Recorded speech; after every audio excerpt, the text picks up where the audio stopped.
Cek cek cek, tes 1 2 3. Siap? Oke. Oke. Assalamualaikum warahmatullahi wabarakatuh. Apa kabar sahabat Sahril Techno?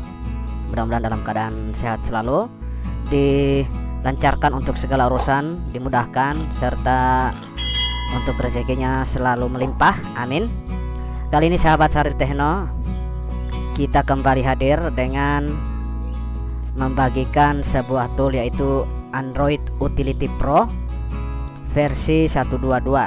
Karena kemarin itu sempat dirilis yang versi 120 ya. Kali ini hadir lagi Android Utility dengan versi 122. Oke, seperti apa tampilannya daripada tool ini?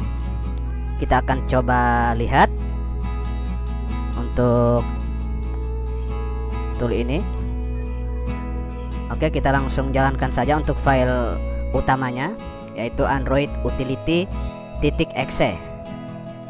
Kita double klik saja. Kita akan sama-sama mereview bagaimana dan apa yang disajikan oleh Android Utility ini. Saat kita menjalankan tool ini, di awal itu akan dimintakan smart card not detected. Artinya di sini kita diharuskan untuk memasukkan smart card atau sejenis dongle ya.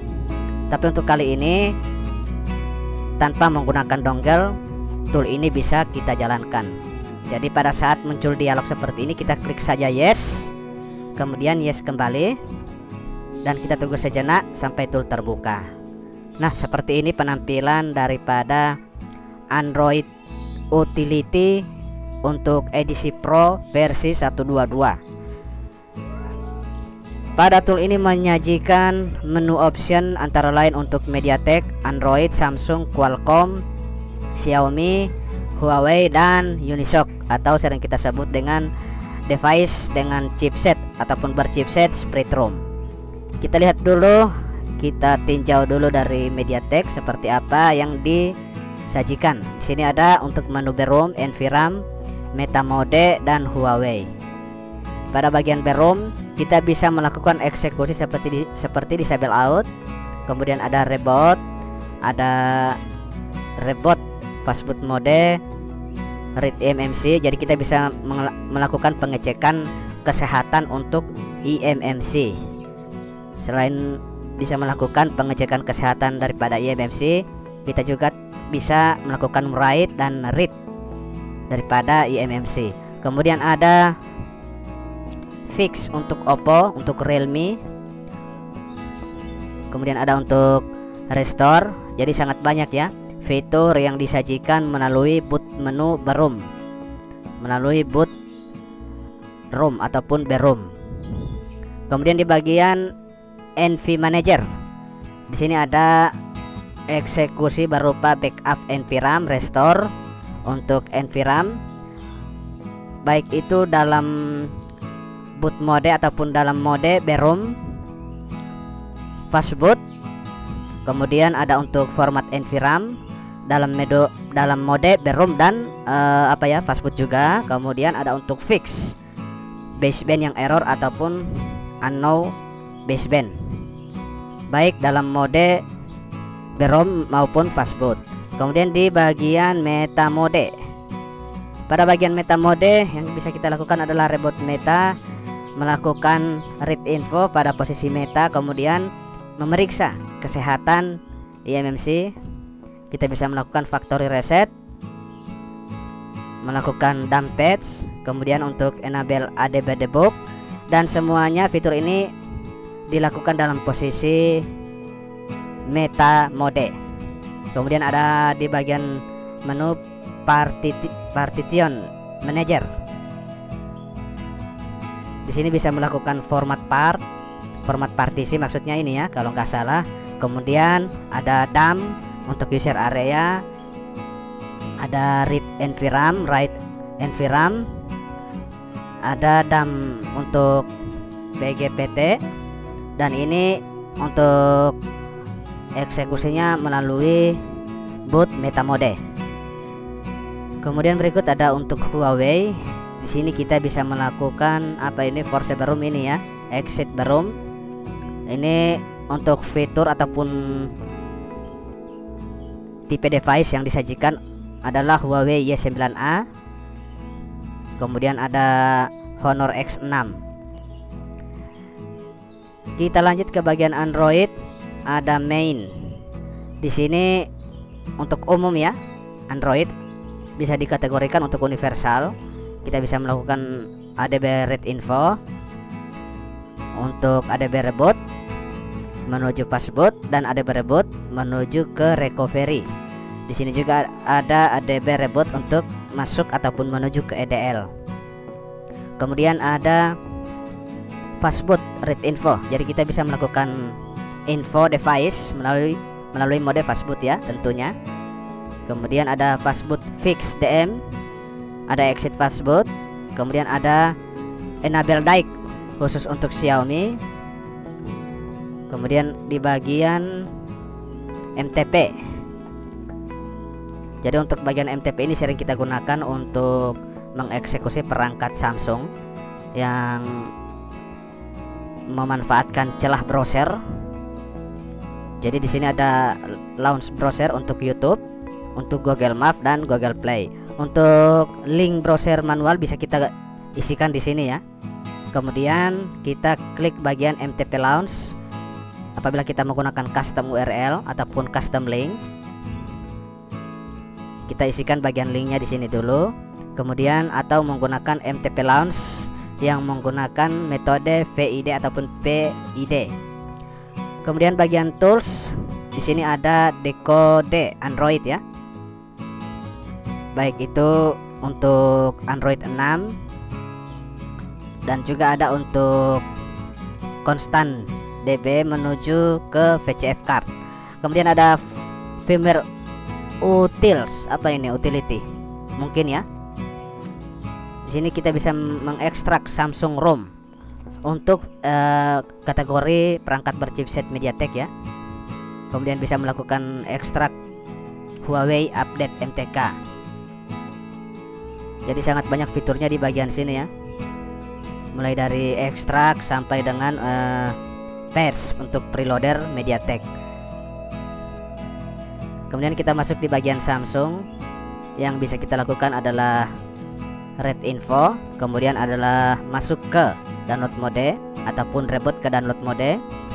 Kemudian Samsung Factory Reset pada mode MTP. Kemudian Samsung aktif ADB untuk New Security pada mode MTP juga ya. Lanjut ke MediaTek. Sangat banyak sekali di sini disajikan, mulai dari Foresaver Room untuk Samsung MediaTek ya. Bisa untuk Refire CSC juga. Kemudian untuk Exit Barum, untuk Rebuild PMT, dan masih banyak lagi fitur-fitur yang disajikan seperti Clear RPMB dan Write RPMB. Untuk Samsung berchipset Unisoc ataupun Sprite ROM menyajikan untuk kategori boot repair, Exit Barum, Foresaver Room, bootloader. Jadi lumayan ya, lengkap ya. Bisa kita manfaatkan untuk mempermudah pekerjaan. Di sini ada bagian flasher. Jadi kita wajib memasukkan yang namanya firmware. Dan di sini juga bisa melakukan repartisi, erase all, reboot, download mode, boot update, dan multi download mode, multi DL ya maksud kami. Kemudian bagian Qualcomm ada Xiaomi, bisa melakukan patch Xiaomi yang berchipset Qualcomm. Untuk MV Manager masih belum tersedia. Kemudian khusus untuk Xiaomi di sini bisa melakukan disable OTA dengan metode boot room.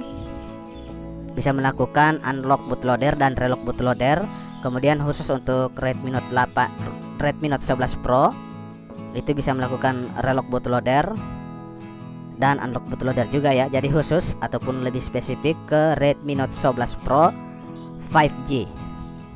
Dan masih ada juga untuk Redmi Note 12 Pro khusus untuk eksekusi bootloader baik itu unlock maupun relock. Kemudian ada Redmi 6 Cactus untuk eksekusi unlock bootloader. Kemudian di bagian Huawei kita bisa melakukan flashing. Jadi kita load firmware, kemudian kita bisa melakukan update. Kita bisa melakukan extract update untuk Huawei dan masih banyak lagi fitur lainnya. Kemudian masih di bagian Huawei ada untuk service, untuk normal to upgrade, kemudian fastboot to upgrade. Jadi untuk fastboot to upgrade, posisi perangkat dalam metode fastboot. Untuk load factory fastboot, di sini tipe-tipe khusus untuk perangkatnya daripada Kirin, mulai dari 620, 650 sampai 3980. Lumayan banyak ya. Kemudian ada firmware reader, kita bisa melakukan pembacaan ataupun mengecek info daripada GPT, bisa melakukan write, erase dan reboot device khusus untuk perangkat Huawei. Kemudian bagian Unisoc, kita bisa lakukan di sini adalah melakukan write untuk file PAC, kemudian bisa melakukan read info dan wipe data. Kalau kita perhatikan untuk versi 122 ini lebih dibuat sesimpel mungkin ya, dibanding dengan versi-versi sebelumnya. Untuk versi 122 ataupun versi updatean ini dibuat sesimpel mungkin, tidak terlalu banyak menu ataupun sajian yang dipisahkan. Semua dirangkum dalam masing-masing daripada menu yang ada di bagian tab atas. Jadi dibuat sesimpel mungkin. Oke, sekian dulu untuk